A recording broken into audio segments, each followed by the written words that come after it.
plus pour que les personnes qui n'ont pas pu assister à la réunion puissent y accéder en replay. Du coup, ça sera aussi favorable aux gens qui n'ont pas pu assister à la réunion. Donc, l'objectif d'aujourd'hui, c'est de vous présenter un peu le handicap. Alors, on va essayer d'être un peu ludique et de proposer un échange plutôt sympathique.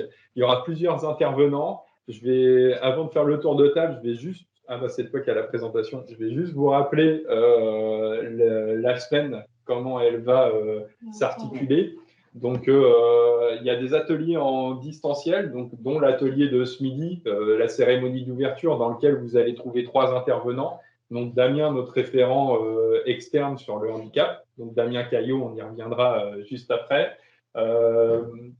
Il y aura aussi les Cafés Joyeux, qui sont notre sponsor, on va dire, de la semaine, et qui, pour les sites sur lesquels nous avons des machines café en grain, vont fournir le café toute la semaine. On vous expliquera un peu aussi le concept des Cafés Joyeux.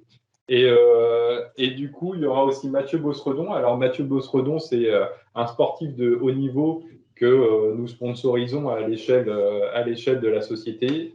Et du coup, à partir de mercredi, vous avez un intervenant dédié sur l'automassage et les troubles musculo-squelettiques. Jeudi, ça sera Morgane, notre diététicienne aux 120 000 abonnés, qui vous donnera ses conseils non seulement sur la nutrition, mais pourquoi pas comment supprimer le sucre pour les personnes diabétiques, comment limiter le sel pour les personnes en surpoids ou qui éventuellement ont des maladies cardiovasculaires. Et vendredi, nous avons un atelier sur l'initiation à la langue des signes avec Clara, qui s'appelle Clara Femme Bionique. C'est donné ce petit surnom. Et nous avons aussi des ateliers en physique, donc réalisés par Move Intelligent, donc qui sont présents en bout de table. Et dont un qui se réalise là à 13h. Et nous en avons 2 mercredis et 2 jeudis. Vous pouvez voir un peu le rayonnement géographique. Pour information, à chaque atelier, on a pris le parti de diffuser un petit mot de passe à la fin de chaque atelier. Ce petit mot de passe vous permettra, on vous enverra un lien à tous les participants, vous permettra de participer à un tirage au sort. Et ce tirage au sort vous donnera accès, alors pour ceux qui seront effectivement tirés au sort, le premier prix, c'est un dîner pour 2 dans un restaurant. Là, on a sélectionné le restaurant dans le Noir à Paris, mais si c'est quelqu'un de région qui gagne, on trouvera l'équivalent. Le principe du restaurant dans le Noir dans Paris, c'est d'embaucher des personnes malvoyantes ou non-voyantes qui vont vous servir tout le long du repas. Et le deuxième et le troisième prix, c'est des bons d'achat respectivement de 100 et de 50 € au Café Joyeux, qui vont vous présenter leur concept dans les slides d'après. Alors, dans les intervenants de la semaine, vous avez du coup Damien Caillot, votre référent handicap externe, il vous donnera ses coordonnées. Il y a Océane dans mes équipes qui est chargée de la RSE pour le groupe, et du coup moi-même, et nos 2 intervenants de Move Intelligent. Donc, à partir de là, je vais laisser du coup Damien prendre le relais avec Océane. Et si vous avez des questions, vous avez le petit chat pour interagir. Par défaut, j'ai privilégié le fait de couper les micros dans un premier temps pour éviter qu'on ait trop d'interférences. Donc, n'hésitez pas à chatter s'il y a des questions en cours de route. Alors, bonjour à toutes et à tous. Moi, je suis ravi d'être parmi vous aujourd'hui. Donc, comme l'a dit Yann, je m'appelle Damien Caillot. Je suis votre référent handicap externalisé. C'est important, la précision d'externaliser, dans le sens pour faciliter quelques rapports, ou tout du moins, si vous avez besoin de me contacter en toute confidentialité, il me semble que c'est plus facile. Pour me présenter très brièvement, pour celles et ceux qui ne me connaissent pas, et je dis un grand bonjour à Mathieu Bossredon, parce que je vois qu'il s'est connecté et qu'il a envoyé un petit message. Moi, pour me présenter très rapidement, en fait, je suis expert handicap en entreprise depuis maintenant un peu plus de 10 ans. Mais comme je l'explique souvent, dans l'écosystème du handicap, on n'y vient pas par hasard. On est soit concerné directement, soit indirectement. Et en ce qui me concerne, c'est directement. Je souffre d'une pathologie, d'une maladie qui s'appelle la spondylarthrite ankylosante. Alors, je vous rassure, pas besoin de retenir les 2 mots aujourd'hui, même demain, d'ailleurs, aucun intérêt. Comme je le dis souvent, le seul point positif que j'ai trouvé à cela, c'est que si vous réussissez à placer les 2 mots enfin, ou l'un des deux mots au Scrabble, ça peut vous rapporter quelques points, puisque dans chacun des mots, il y a un Y.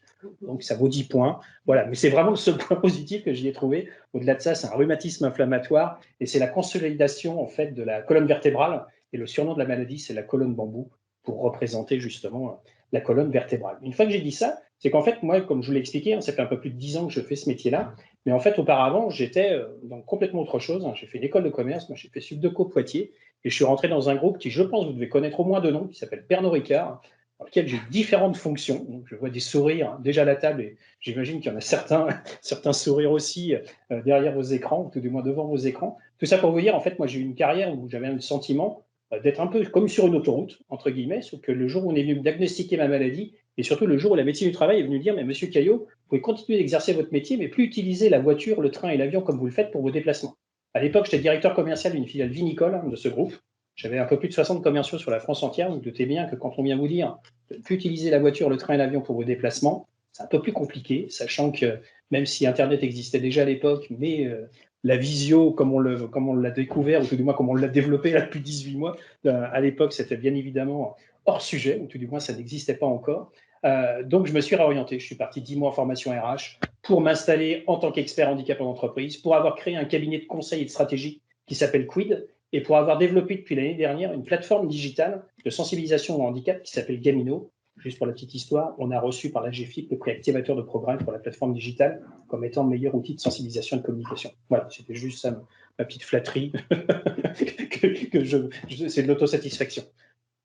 Pour poursuivre la présentation, il y a un petit temps de décalage. Quand on parle de handicap, le handicap, c'est quoi? En fait, il y a une définition légale du handicap, qui est la première définition en haut de la slide. Je vous laisse la lire le cas échéant. Il n'y a aucune obligation de la lire. Il n'y a surtout aucune obligation de la retenir.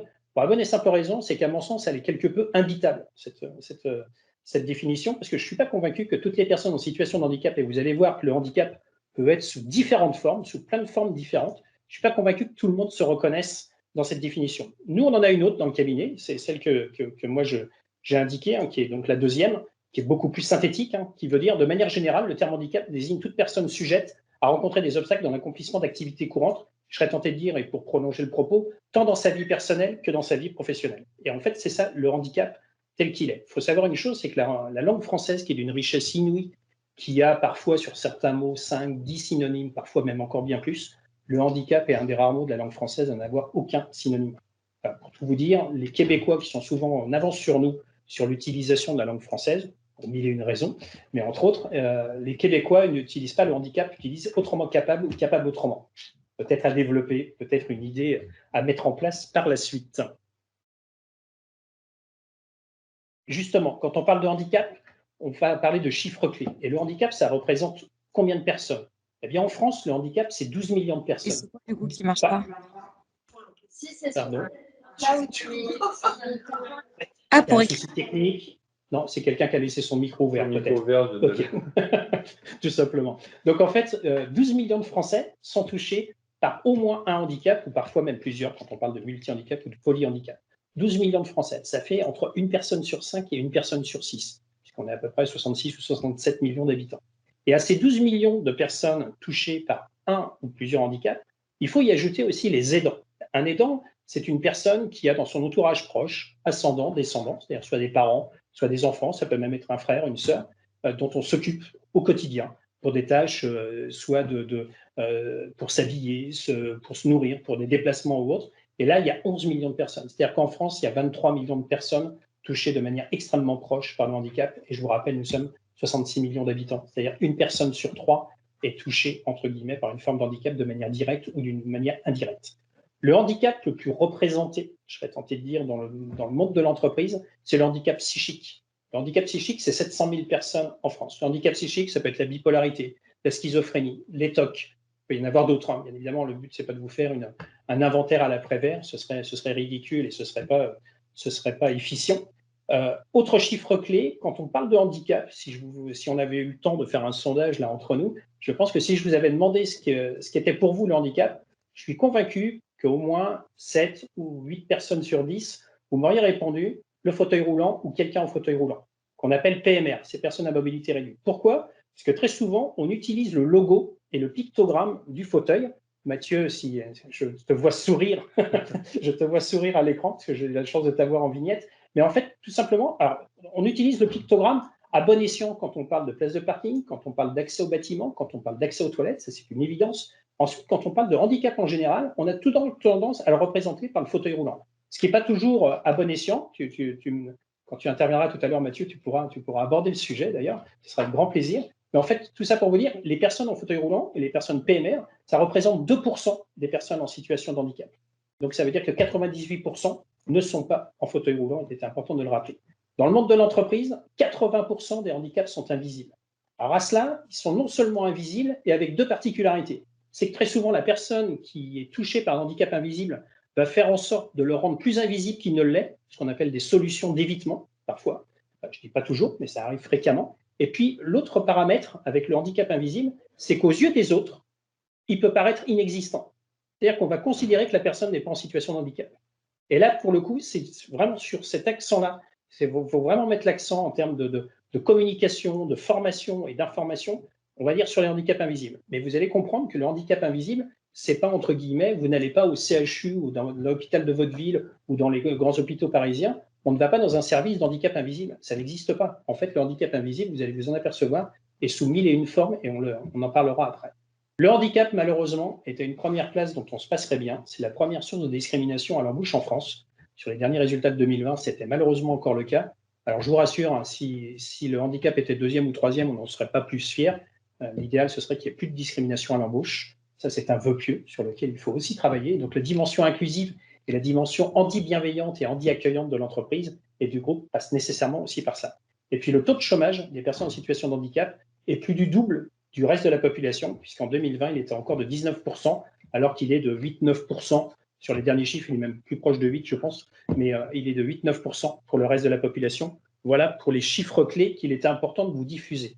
Est-ce qu'en timing, je suis bon? Pour l'instant, ça a l'air d'être bon. Bon, très bien. C'est le maître du temps, Yann. Là, tu peux appuyer plusieurs fois. Justement, je vais vous diffuser, ouais, parce que ça, la slide, que je n'aille pas trop vite, que je ne fasse pas d'impair. Voilà. Exactement. Tout à l'heure, je vous parlais justement de handicap invisible. Quels sont les handicaps invisibles? Ça peut être sous différentes formes. Il y a la sclérose en plaques, qu'on appelle aussi CEP. Il y a ma maladie, la spondylarthrite ankylosante, qu'on appelle SPA. Ça ne veut pas dire la Société protectrice des animaux, qui est aussi une association extrêmement importante. Mais voilà, ça peut être la polyarthrite rhumatoïde, ça peut être sur les handicaps psychiques, sur les troubles 10. Il y a 7 troubles 10 différents. On ne les a pas tous répertoriés, mais il y a la dyslexie, la dysgraphie, la dyscalculie, la dysphasie, la dyspraxie, entre autres. La bipolarité, on en a parlé, dans le handicap psychique. Il y a l'endométriose ou autres qui rentrent aussi dans les handicaps bien visibles. Toutes les formes de cancer aussi rentrent dans ces handicaps invisibles. Le diabète rentre aussi dans cette catégorie-là. L'asthme. Là, on vous a cité vraiment les plus représentatifs, ou tout du moins les plus représentés. Bien évidemment, à un moment donné, comme vous souvenez-vous de la définition du handicap, c'est qu'à partir du moment où on est touché à un moment donné par une pathologie, et particulièrement dans ce qu'on appelle les maladies chroniques ou maladies invalidantes. Une maladie chronique, c'est une maladie qui nécessite plus de 6 mois de traitement. C'est-à-dire qu'à partir du moment où vous souffrez d'une pathologie qui nécessite plus de 6 mois de traitement, elle est considérée comme une maladie chronique et elle peut être reconnue en situation de handicap. C'est ça qu'il faut que vous gardiez à l'esprit en termes de handicap invisible. Et là, on vous a cité dessous la slide les différentes catégories qui existent de handicap, de psychique, avec quelques-uns qui sont décrits dessous. Moteur, on en a parlé, handicap intellectuel, handicap sensoriel et toutes les maladies invalidantes. Bien évidemment, c'est la liste, elle pourrait être complétée le cas échéant. Je serais tenté de dire qu'à partir du moment où vous avez non pas un doute, mais que vous avez une question sur ce sujet-là, n'hésitez surtout pas à me contacter. Vous verrez à la fin, je vous diffuse tout du moins mes coordonnées, aussi bien téléphone que mail. Il y a beaucoup de monde sur le truc la cérémonie d'ouverture handicap. Thibaut, on t'entend. Thibaut, on est ravis du commentaire. Et je confirme, on est très heureux d'avoir autant de monde connecté. Est-ce que sur la charte, tu veux peut-être en parler? Bon, on en reparlera un peu plus tard, mais on a pris le parti de diffuser les engagements que nous avons au niveau du handicap. On aura le temps d'en rediscuter, on la diffusera sur le site letitbe.eu, qui est vraiment le site dédié à la RSE de manière générale et en ce moment particulièrement à la semaine du handicap. Dans cette charte, on met en avant du coup tout ce qu'on s'engage à faire, entre autres le point 7, le fait que vous avez un référent externe dédié au handicap. Donc, quand on dit référent externe, c'est vraiment quelqu'un de complètement neutre. Vous pourrez vous confier à Damien. Damien n'ira pas dire à votre employeur ni à nous ce qu'il échange avec vous, sauf si à un moment donné, vous acceptez de diffuser l'information, mais vous pouvez discuter en toute confidentialité avec Damien. À travers cette charte, on met aussi en avant le fait que la direction s'engage à favoriser le recours à des sociétés de type ESAT. Alors, c'est des établissements qui embauchent du personnel en situation de handicap. Donc, à travers les achats, on essaye, entre autres, sur les plateaux repas, sur le recyclage de matériel informatique, etc., de faire intervenir ce type de société dans nos partenariats à chaque fois que c'est possible. Donc, je vous laisserai en prendre connaissance ultérieurement. C'était juste pour vous informer qu'on a une charte handicap à notre disposition et à votre disposition surtout. Et le but, c'est vraiment que la dimension inclusive devienne, comment dire, soit à tous les étages de l'entreprise, en fait. Dans les décisions, quelles que soient, comme vient de le souligner Yann, dans la politique d'achat, mais ça peut être aussi dans la politique de recrutement, dans l'attitude à avoir, dans des actions de formation qui peuvent être menées, des actions de formation qui n'aura pas forcément un thème sur l'inclusion, mais qu'à un moment donné, cette notion-là soit aussi partie prenante, on va dire, au sein de l'entreprise, de telle manière à ce que cette dimension inclusive soit vraiment à tous les étages, comme je l'ai dit en introduction. Il y a un petit temps de latence. Et justement, quand on parle d'inclusion, je crois que on a la même source. C'est un dessin qui est très souvent diffusé sur le net. Enfin, plus particulièrement les deux vignettes de gauche, la vignette de droite un peu moins, mais sur les vignettes de gauche, en fait, c'est simplement pour vous expliquer très brièvement en fait les nuances qui existent quand on parle d'égalité, d'équité et d'inclusion, qui sont des mots que l'on entend. J'aurais pu mettre inclusivité d'ailleurs au lieu d'inclusion pour rester dans les T d'égalité et équité. Mais tout ça pour vous dire, en fait, vous comprenez que l'égalité qui est en soi, qui est une bonne chose ou qui est une première étape, qui est un premier gap entre guillemets, mais on voit que là, en l'occurrence, dans le dessin, c'est pas suffisant, puisque le but c'est de regarder le match de baseball qui se déroule derrière la palissade, et on voit que parmi les trois personnes, si on raisonne en égalité, la troisième personne, celle de droite, ça ne change rien à sa vie, puisque pour le coup, elle ne voit toujours pas le match de baseball par-dessus la palissade. Quand on parle d'équité, là, on s'aperçoit que déjà, il y a une notion, on arrive à voir par-dessus la palissade. Donc là, c'est cette notion d'égalité. C'est-à-dire que là, pour le coup, on va au-delà de l'égalité. Mais l'inclusion, c'est quoi? En fait, l'inclusion, c'est de se dire, mais moi, pour regarder le match de baseball, ce qui gêne, c'est la palissade. Et en fait, retirons la palissade, gommons-la, en fait. Et l'inclusion, c'est ça, en fait. L'inclusion, elle porte sur, en fait, une politique inclusive ou une société inclusive. C'est une société qui est sans privilège, sans exclusivité et sans exclusion. Et quand vous réussissez à mettre ça en place, je serais même tenté de dire dans votre politique diversité, pas nécessairement que sur le handicap, le handicap étant partie prenante de la politique de diversité, mais en fait, ça fonctionne. Ça fonctionne. Et c'est vraiment ce qu'il faut faire. Et quand on parle aussi de management empathique, qui est une notion qui est de plus en plus développée, le management empathique, c'est ni conseiller, ni consoler, ni convaincre, c'est simplement comprendre l'autre. Et de manière un peu humoristique, je le dis, essayer dans la sphère privée, ça fonctionne aussi. Mais très sincèrement, c'est le cas, c'est réellement le cas. Donc voilà ce qu'est cette dimension, on va dire, inclusive, cette dimension anti-bienveillante, anti-accueillante, et que pour le coup, il faut vraiment que cette notion-là, elle soit portée par l'ensemble des acteurs et des actrices de l'entreprise. Je serais tenté de dire que si elle est portée que par Océane, Yann et moi, on est bien d'accord, ça ne va pas être suffisant. Donc il faut vraiment que vous soyez, Thibault le soulignait tout à l'heure, qu'il était agréablement surpris de voir autant de monde connecté. J'en suis d'une part très heureux, Thibault, qu'il y ait autant de monde connecté, mais c'est qu'au-delà de ça, les 60 personnes, ou un peu plus de 60, parce que je vois que pour certains ou certaines, il y a 2 personnes par connexion, et bien pour le coup, si vous pouviez demain devenir des ambassadeurs et des ambassadrices et de dire comment on peut mettre en place quelque chose, comment je peux mettre quand je crée quelque chose, quand je crée une formation, est-ce que cette notion d'inclusivité, est-ce que cette notion anti-bienveillante, anti-accueillante, est-ce qu'elle est mentionnée? Est-ce que dans ce que je fais, ça répond à ce que j'expliquais? Est-ce que c'est sans privilège, sans exclusivité, sans cynisme et sans exclusion, pardon? Eh bien, pour le coup, il faut le faire. Et je suis très heureux que vous soyez 60 et j'espère que l'année prochaine, vous serez 120 et que dans 2 ans ou dans 3 ans, il y aura l'ensemble des salariés, des collaborateurs et des collaboratrices présents. Mais merci de votre attention. Si vous avez des questions, je pense qu'il doit me rester dans le timing. On a encore une slide, je crois. Il y a encore une slide, pardon. Ah, pardon, merci. Le plus important, même. C'est le plus important. Merci, Yann. Donc, en fait, vous allez me dire, une RQTH. Alors, une RQTH, c'est quoi? C'est reconnaissance qualité de travailleur handicapé.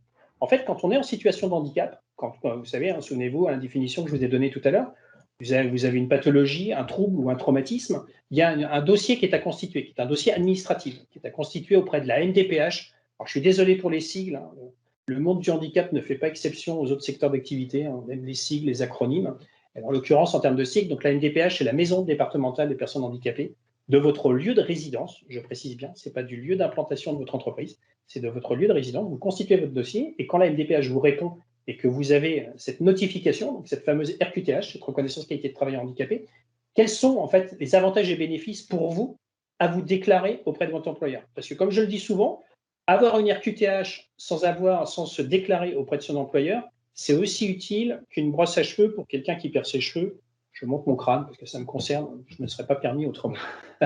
Pour le coup, en fait, quels sont les avantages? Les premiers, c'est que, ça peut vous permettre de bénéficier d'aménagements de poste. Donc, d'aménagements de poste qui peuvent être de 2 ordres, qui peuvent être organisationnels, c'est sur le temps de travail, et qui peuvent être, je serais tenté de dire, techniques, où là, on aménage le poste.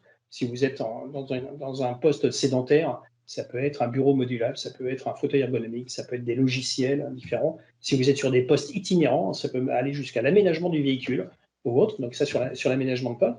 Après, il peut y avoir des aides à la formation. Donc, quand je dis des aides à la formation, alors dans votre plan de formation pro, mais même dans votre plan de formation perso. Je m'explique. C'est-à-dire que si vous avez envie, peut-être demain, et ne prenez pas mon exemple comme argent comptant, mais si vous aviez envie demain, je ne sais pas, d'aller élever des chèvres sur le plateau du Larzac et de fabriquer des fromages sur le plateau du Larzac, je trouve d'ailleurs que ce serait une bonne idée en soi, mais si c'est ça votre volonté ou autre, eh bien dans votre projet de reconversion, l'AGFIP, qui est l'organisme, qui est l'association qui gère entre guillemets le secteur privé dans le domaine du handicap, eh bien l'AGFIP peut financer ce plan de formation. Et même, je serais tenté de dire, même si demain la formation n'aboutit pas à un métier. Donc ça, je dis ça dans le terme d'une reconversion, mais ça peut être aussi en augmentation de compétences en interne dans l'entreprise, en interne dans le groupe ou autre. Donc moi, si je n'ai qu'un conseil à vous donner, mais ce n'est qu'un conseil, parce qu'il n'y a vraiment aucune obligation, à chaque fois ça vous appartient, bien évidemment, mais je vous invite à minima à me rencontrer et après, par la suite, de voir le cas échéant pour se déclarer auprès de votre employeur. Est-ce que vous avez des questions? J'ai vu le message de Yann dans le chat. Combien de temps faut-il pour obtenir sa RQTH? Le renouvellement se fait comment? Merci Mathieu pour ta question. Combien de temps faut-il? Alors, pour remplir le dossier, la complétude du dossier, ça peut être assez rapide. Puisque là, je vous accompagne sur la partie, il y a deux CERFA, il y a 2 documents officiels. Il y a une partie perso, donc là, qui est à remplir votre nom, prénom, votre situation personnelle, votre situation professionnelle, quelques éléments de langage ou autre. Ça, c'est assez rapide. Le deuxième CERFA, c'est la partie certificat médical, qui est là à remplir soit par le médecin traitant, soit par le médecin spécialiste.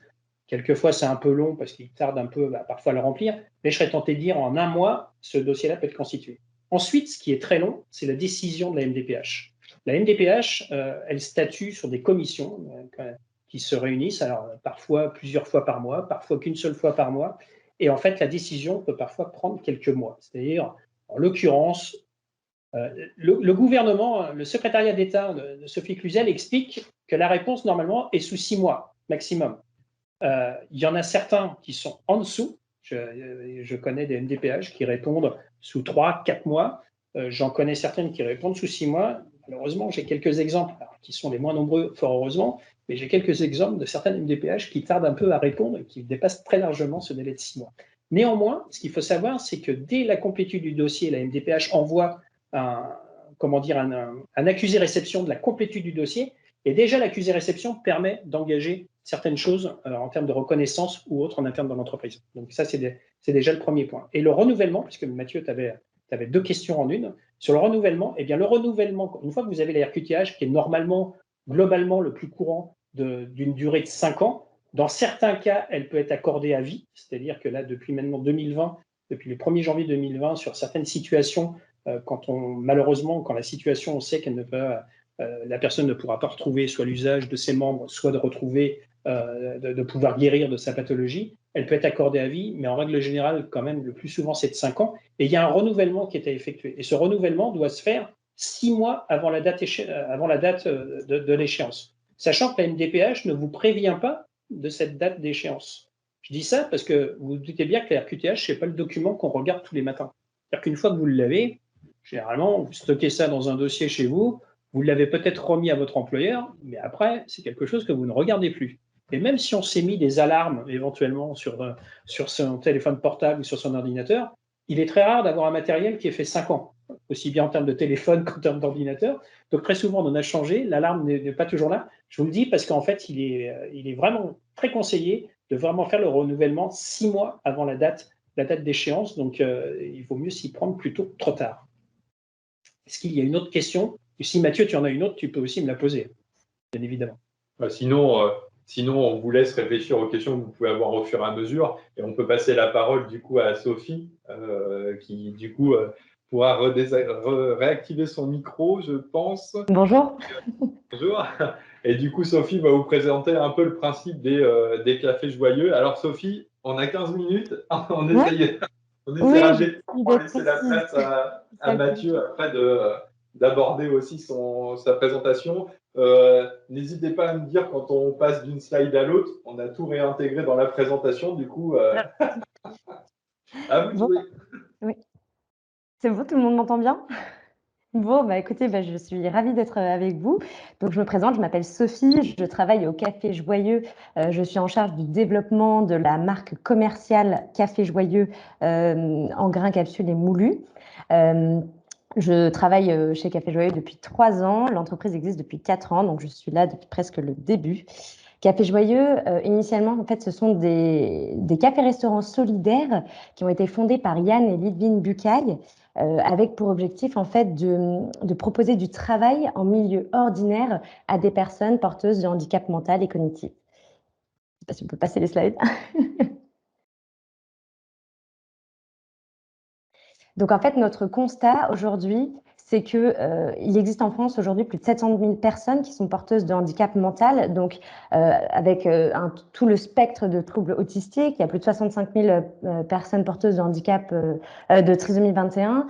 Le constat, c'est aussi de voir qu'aujourd'hui, le taux de chômage est 2 fois plus élevé chez des personnes du coup porteuses de handicap.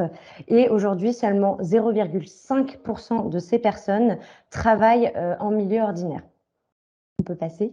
Donc là, face à ce constat, nous, on s'est dit, OK, il y a une triple urgence. C'est-à-dire qu'aujourd'hui, il faut recruter des personnes en milieu ordinaire. Donc, c'est-à-dire il faut créer de l'emploi aujourd'hui dans les entreprises qui en ont la capacité.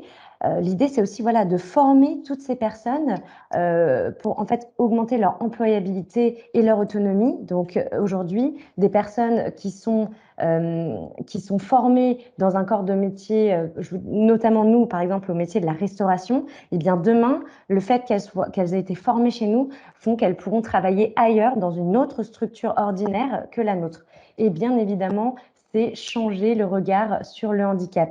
Ici, l'idée, c'est que dans nos restaurants, on crée la rencontre. Ici, on ouvre complètement les cœurs, on met en fait au même endroit des personnes qui sont entre guillemets différentes avec des personnes qui sont entre guillemets ordinaires, et il se passe quelque chose. Ce sont des rencontres humaines avant tout.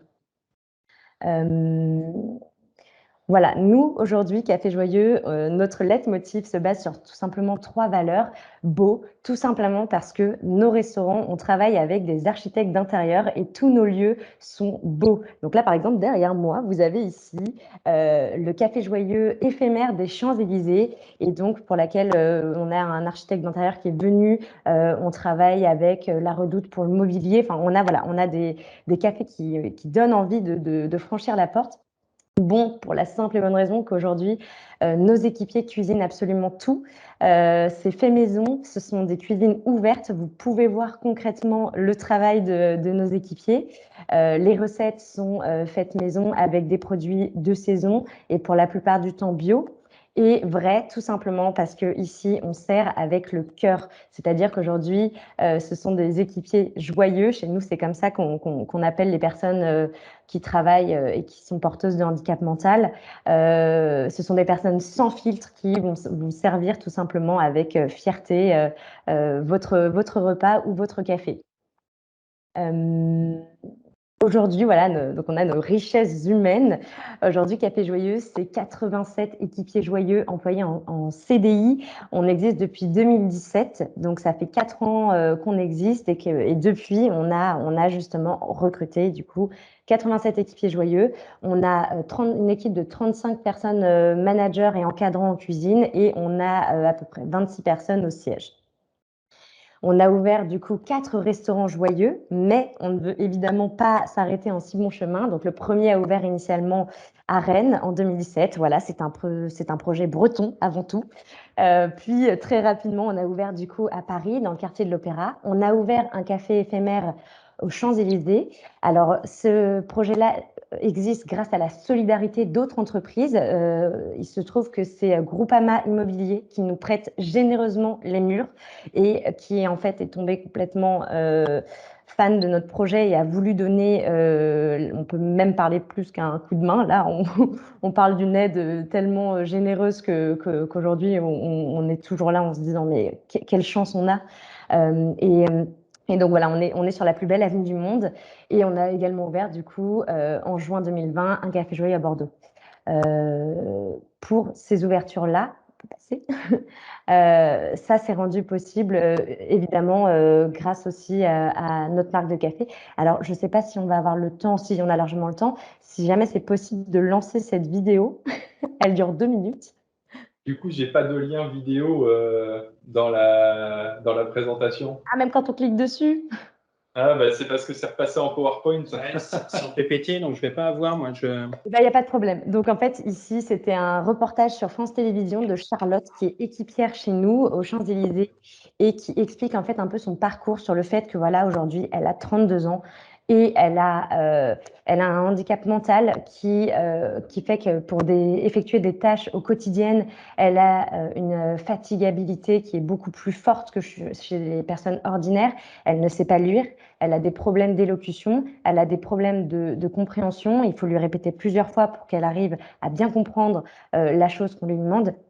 Et en fait, c'est tout simplement une interview de son entretien d'embauche où elle explique, voilà, son cri du cœur, le fait qu'elle est dans cette interview, elle montre, voilà, c'est pas parce que aujourd'hui j'ai un handicap que je ne peux pas travailler. J'ai besoin d'exister dans ce monde, j'ai besoin d'avoir un travail et je veux travailler au Café Joyeux pour ça.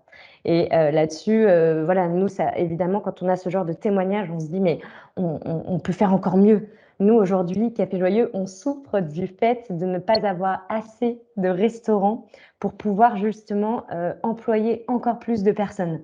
Donc, nous, aujourd'hui, voilà, on a vraiment à cœur de remettre le handicap sur le devant de la scène. Donc là, on peut passer.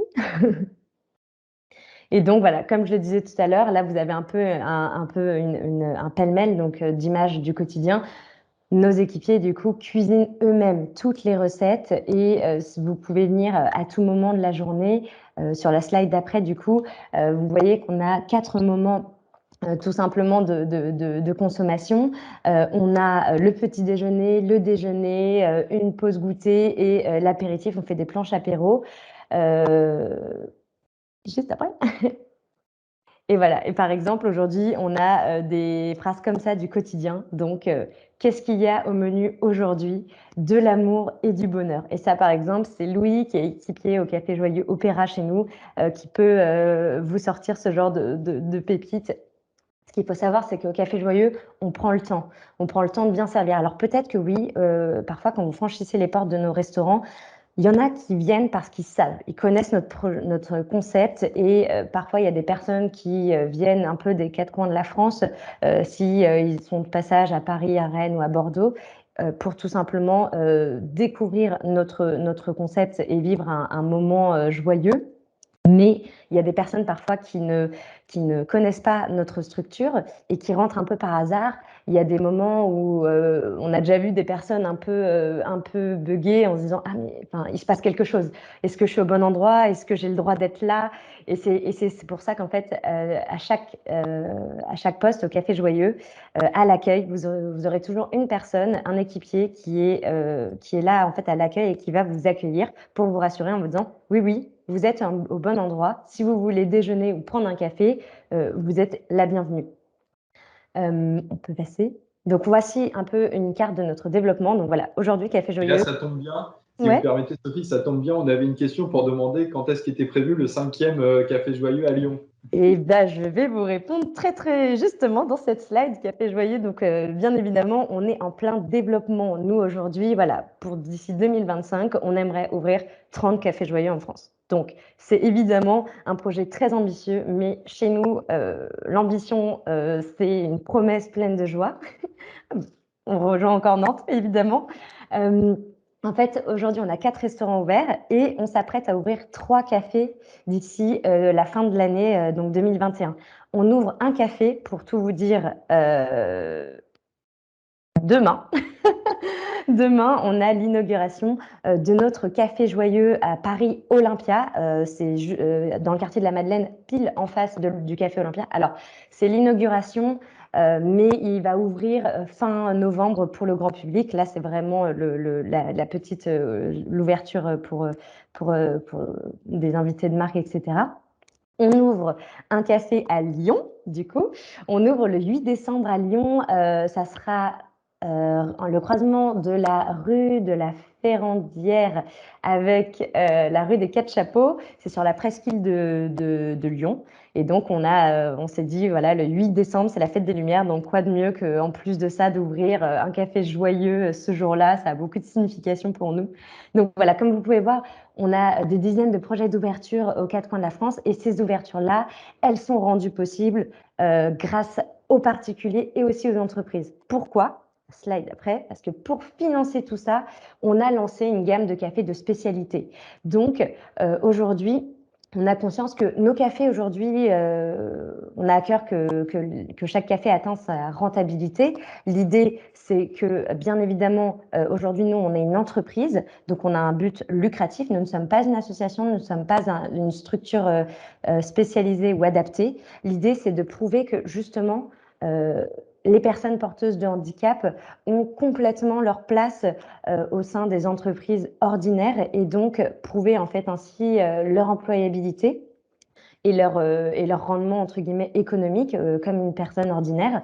Et donc là-dessus, on a lancé pour pouvoir en fait financer les ouvertures. On s'est dit voilà, si on doit attendre vraiment uniquement la rentabilité des cafés, ça va prendre beaucoup de temps. Or nous, pour vous donner une idée, lors des 2 premières années de création de Café Joyeux, on a reçu plus de 300 demandes d'ouverture très concrètes aux 4 coins de la France. Donc, nous, on s'est dit, OK, il faut qu'on se développe beaucoup plus vite. Donc, il y avait beaucoup d'idées qui ont germé et celle qui a été retenue, c'était l'idée de servir du café joyeux, en fait, notre propre café dans nos restaurants. Et pour ça, l'intérêt de ce produit, c'est qu'évidemment, l'intégralité des bénéfices serait reversée en plus pour les projets d'ouverture. Donc, la slide suivante, vous allez avoir la présentation du coup de nos cafés. Voilà, donc aujourd'hui, nous, on a un café de spécialité qui est sourcé de façon responsable. On s'est dit, aujourd'hui, on travaille dans le milieu du handicap et on a des équipiers qui sont complètement exceptionnels. Donc, on va proposer des cafés qui seront à la hauteur du travail fourni par les équipiers. Et donc, on propose aujourd'hui des cafés de spécialité. Les cafés de spécialité, c'est que 3% de la production mondiale. Donc, c'est vraiment un café d'élite. C'est l'élite des Arabicas. C'est une base de notation où les cafés qui sont notés entre 80 et 85 sur 100 sont catégorisés comme des cafés de spécialité. Et aujourd'hui, nos cafés ont atteint des scores entre 80 et 85 et donc sont des cafés de spécialité. On a une méthode de sourcing où ça s'appelle le picking et donc en fait c'est récolté à la main grain par grain, enfin fruit par fruit. Il y a 3 passages en fait de récolte, et donc ça vous garantit un café qui est vraiment choisi avec soin et qui du coup vous garantit un café qui est très très bon. On peut passer à la slide suivante. Donc, notre café aujourd'hui, c'est un café qui a été assemblé par une meilleure ouvrière de France. Donc là-dessus, voilà, aujourd'hui, Café Joyeux, on a quand même de la chance, c'est d'avoir des entreprises qui s'investissent pour nous, qui veulent rejoindre et faire partie de notre projet inclusif et solidaire. On a des personnes, donc notamment voilà, cette meilleure ouvrière de France, qui a travaillé avec nous pour créer nos blends, et qui rend tout ça aujourd'hui possible. Donc nos cafés sont assemblés et torréfiés en France. On livre en 48 heures partout en France, que ce soit pour les entreprises ou les particuliers. Et bien évidemment, c'est en fait une petite usine familiale. Et donc, du coup, la torréfaction est faite avec des moyens, on va dire, traditionnels. Donc, pour la suite, aujourd'hui, notre gamme de café,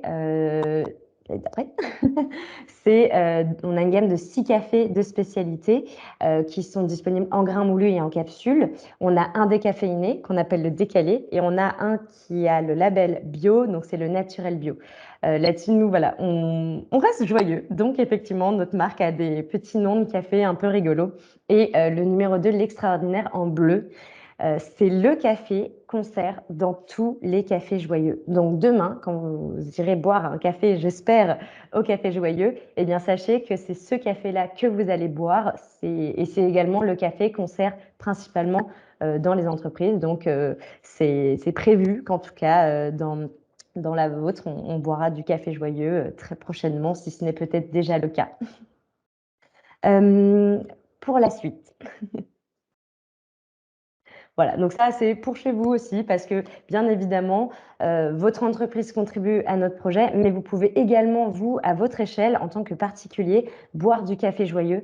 Ce qu'il faut savoir, c'est que cette marque de café, on fait également du thé, mais tous les objets que vous pouvez acheter chez nous, tout ça, c'est entièrement contributif au projet. C'est-à-dire que nous, en fait, on est une entreprise où on a mis en place, on va dire, ce cercle vertueux, c'est-à-dire que toutes les rentrées d'argent chez nous, tout est 100% réinvesti dans les ouvertures de café. Et qui dit ouverture de café dit création d'emplois. Vraiment, chez nous, en fait, l'intégralité des bénéfices de tout ce que vous achèterez ou consommerez chez nous, c'est contributif au projet. Donc, quand vous buvez du café joyeux, vous pouvez vous dire que déjà, vous buvez un café qui est très bon, de spécialité, fait par une meilleure ouvrière de France. Et dans un deuxième temps, vous vous dites, mais en buvant mon café, qui est un geste du quotidien, je fais un geste extraordinaire parce que je crée de l'emploi pour des personnes avec handicap. Donc, c'est quand même quelque chose d'exceptionnel. On est les seuls aujourd'hui à faire ça en France. Donc, voilà. Donc, je crois que j'ai fini, en tout cas, pour la partie explicative. Je crois que la slide... dans les temps. Ouais, c'est bon. Il reste une slide, Sophie. Il reste une slide. D'accord. Elle arrive. Elle arrive. On a un petit décalage avec le réseau, j'ai l'impression. Pas de problème. Voilà. Bah, ça, c'était la petite slide, voilà, pour dire qu'en entreprise, on propose voilà, du café en entreprise. Après, peut-être que vous, dans chaque personne ici présente, dans son entourage, s'il y a des personnes qui aimeraient boire du café joyeux dans leur entreprise, bah voilà, aujourd'hui, on propose un service de location, vente, machine, avec le service évidemment de livraison de café mensuel. Donc voilà, donc c'est chaque personne aujourd'hui peut être contributif dans son quotidien à un projet qui nous dépasse tous, puisque c'est vraiment un projet humain pour le bien commun et pour l'employabilité de personnes qui n'ont pas forcément accès facilement à l'emploi. Voilà. Merci Sophie. Et si vous avez des questions, là j'ai encore du temps, sauf s'il faut passer à la personne d'après. Voilà, là vous avez des équipiers joyeux chez nous, hein, des Champs-Élysées, du Café Joyeux Opéra, de Bordeaux également. Donc voilà. On a Nicolas qui demande si vous faites des machines pour les particuliers aussi. Oui, on fait des machines pour les particuliers. Je crois qu'elles sont sur le site internet, et pour les professionnels, on a des machines qui ne sont pas visibles sur le site internet, et donc il faut juste tout simplement nous contacter pour avoir plus d'informations. C'est vrai que je n'ai pas laissé mes coordonnées à la fin, mais si jamais vous avez des questions, vous pouvez transmettre mon email. L'adresse est sophie.h. Vous pouvez si vous voulez, Sophie, vous pouvez l'indiquer directement dans la conversation. Tout le monde a accès au chat, comme ça, ils auront vos coordonnées. Oui. Et du coup, comme ça, on laisse les gens, si vous avez encore des questions, n'hésitez pas en parallèle à les diffuser dans la conversation. On récupérera au fur et à mesure et on va laisser la parole aux sportifs de l'équipe. Mathieu qui est du coup connecté à cette réunion. Salut Mathieu. Salut Yann, salut Damien, vous m'entendez tous? Très bien, Mathieu. Ok, super. Merci Yann de me faire intervenir sur cette semaine du handicap. C'est vraiment important aussi pour moi de pouvoir partager mon parcours. Donc, comme tu l'as dit, voilà, je suis sportif paralympique dans le domaine du paracyclisme. Le paracyclisme, c'est l'adaptation du cyclisme à toutes les personnes en situation de handicap. Alors, le handicap fauteuil comme moi, parce que je suis paralysé des membres inférieurs, paraplégique, et d'autres handicaps comme les malvoyants ou des handicaps des membres inférieurs. Et là, c'est sur des adaptations différentes. Donc, moi, mon sport à moi, ma discipline, c'est le handbike. Donc là, vous voyez la photo. Vous ne vous rendez pas bien compte. Donc, le handbike, c'est un vélo couché à 3 roues. Et on pédale à la force des bras et on a la roue directrice qui est la roue avant. En fait, c'est un vélo inversé et la motricité, au lieu de se faire par la roue arrière, se fait par la roue avant. Et on est vraiment collé au sol comme une Formule 1 à 3 cm du sol. On est sur des épreuves de course qui sont des contre-la-montre, qui sont entre 15 à 25 km. Ça dépend des compétitions, ça dépend du dénivelé également. Et sur des courses en ligne qui sont entre, on va dire au niveau international, entre 50 à 90 km aujourd'hui. Voilà.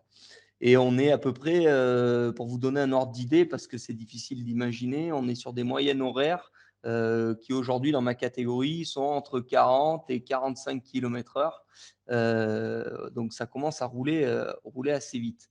Pour mon palmarès, aujourd'hui, je suis numéro 3 mondial, médaillé de bronze en championnat du monde.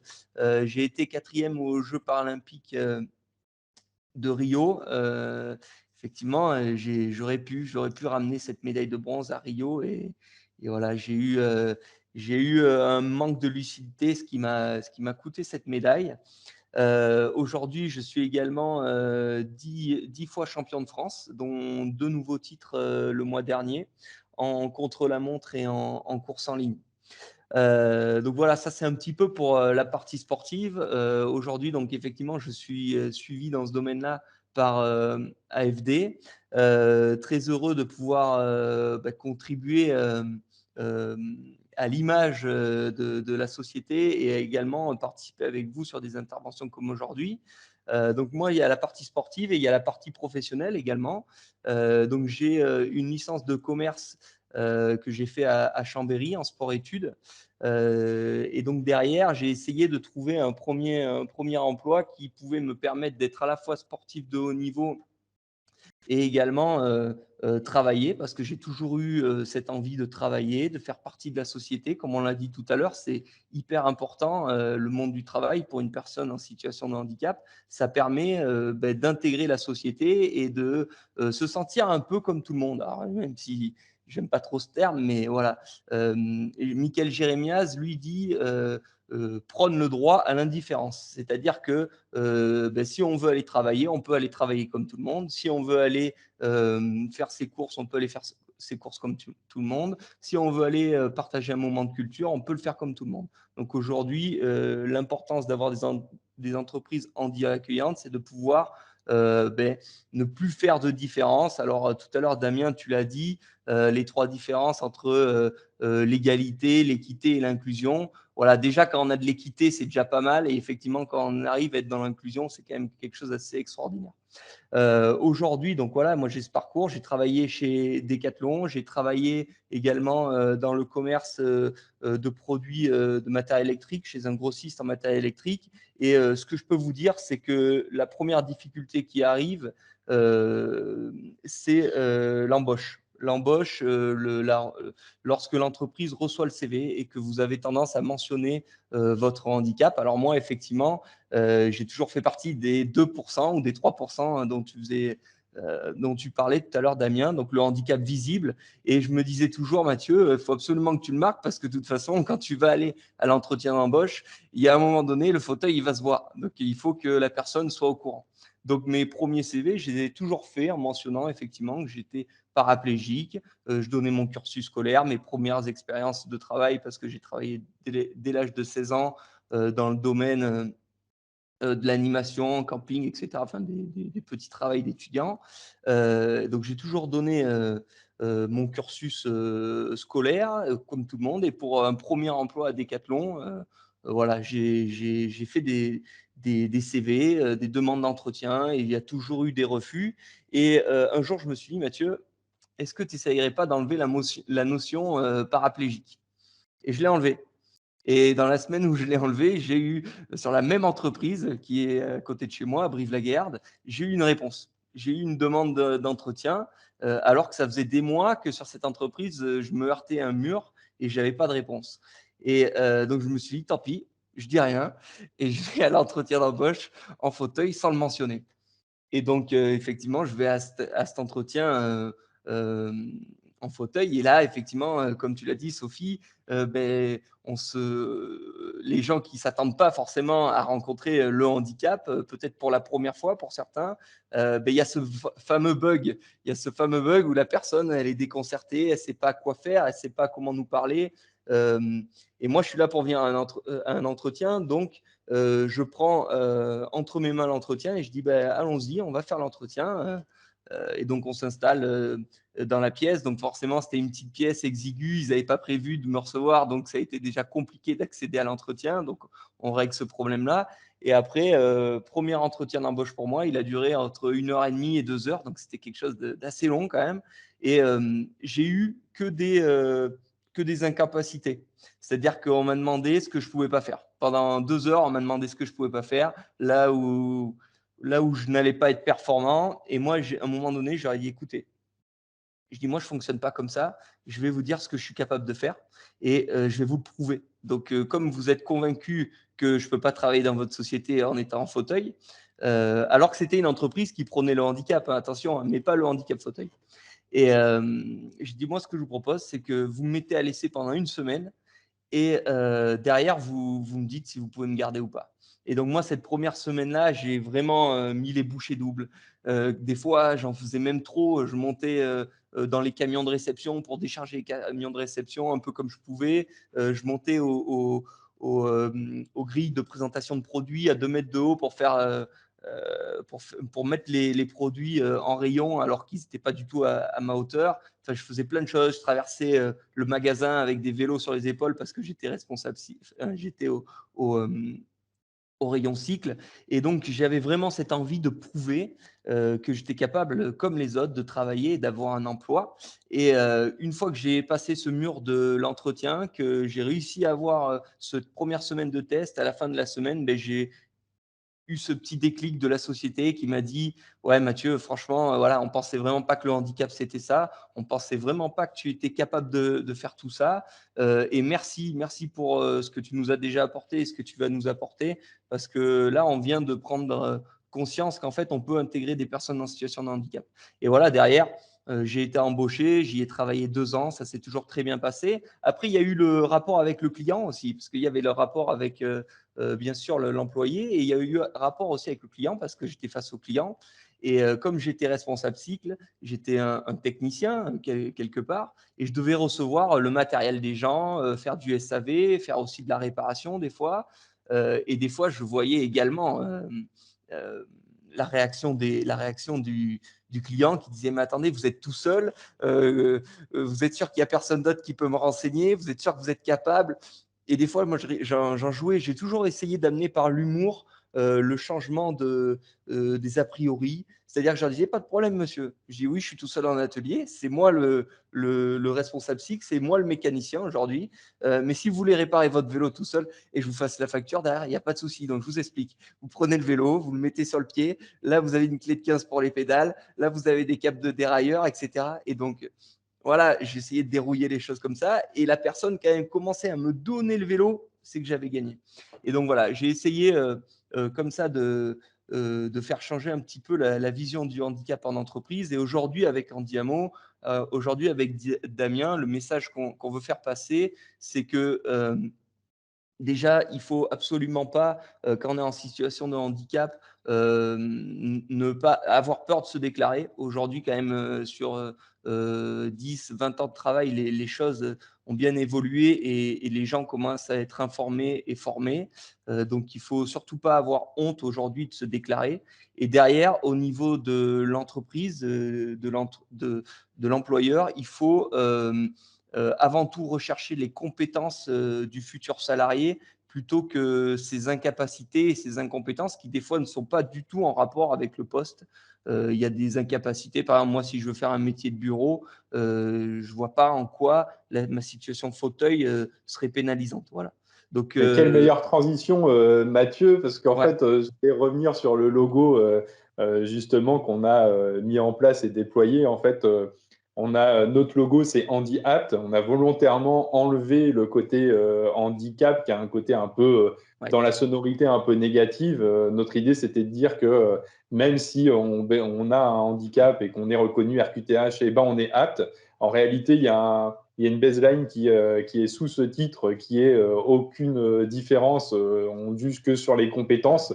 Donc, c'est encore une fois le discours que tu tiens et qu'on tient depuis déjà plusieurs années avec toi. Du coup, c'est vraiment le principe de nos sociétés, c'est d'être handi accueillant, donc inclusive autant qu'on le peut. Sachez que du coup, Damien est là pour vous. Les coordonnées étaient disponibles au tout début de la présentation. Elles sont aussi disponibles sur le site letitbe.eu que je vais vous diffuser là tout de suite dans la conversation. N'hésitez pas à vous connecter au site pour avoir plus d'informations ou venir sur nos autres ateliers qui ont lieu toute la semaine. Je fais un peu court parce que du coup, on a un autre événement qui s'organise dans la foulée en physique. Je vous remets du coup le lien sur le site internet, c'est letitbe.eu. Je vous remercie encore tous pour votre participation à l'événement d'aujourd'hui. Moi, je m'étais engagé à vous diffuser un mot de passe, je suis obligé du coup de vous l'afficher. Donc, le mot de passe pour cette session sera inclusion, ça tombe bien. Du coup, on vous enverra par mail à tous les participants le lien pour pouvoir participer du coup au tirage au sort. Vous aurez juste à indiquer votre prénom, votre mail et du coup ce mot de passe pour cette session. Si vous participez à d'autres sessions, il y aura d'autres mots de passe qui seront diffusés et du coup, ça vous laissera d'autant plus de chances de participer au tirage au sort. En tout cas, merci à tous encore. Je vous souhaite maintenant un bon appétit. Merci du coup à Mathieu, Sophie qui est partie, à Damien qui est ici. Et du coup, j'espère à très bientôt. Et n'hésitez pas à partager cette discussion, cette vidéo qui sera disponible aussi en replay et notre image Handi accueillante à tous vos contacts. Et il y a une dernière chose, je sais que Damien a donné son contact et il y a la possibilité de contacter Damien à tout moment. Et vous savez également, bon, je ne fais pas partie d'AFD, mais voilà, je suis soutenu par AFD. Et moi, s'il y a des questions, notamment sur le handicap fauteuil, l'aménagement des postes pour les handicaps fauteuil et tout, n'hésitez pas à faire appel à moi, je le ferai avec grand plaisir. Merci à toi, Mathieu. Merci à toutes et à tous. Et puis, je vous dis à bientôt également. Bon après-midi. Merci. Au Ciao, revoir. ciao. Au revoir. Ciao, ciao.